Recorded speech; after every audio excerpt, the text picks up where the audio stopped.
আজ সকাল থেকে উঠেই এমন এমন সব কাণ্ড হচ্ছে না আশেপাশে যে তোমাদেরকে কোনটা ছেড়ে কোনটা বলবো। প্রত্যেক দিন সকালে পুজোটা ওই সারে, তো আজকেও চান টান করে যখন আসে তখন দেখি ওর বাড়িতে পরা সব জামাগুলো এখনো একটাও কাচতে দেওয়া হয়নি।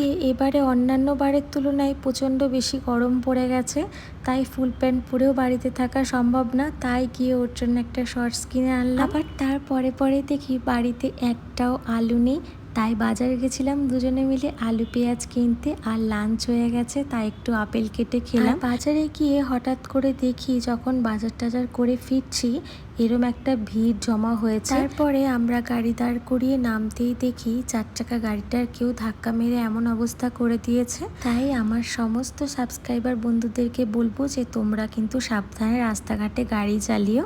আজকের ব্লগটা আমি এখানেই শেষ করছি। তোমরা সবাই ভালো থেকো, সুস্থ থেকো। আজকের জন্য টাটা।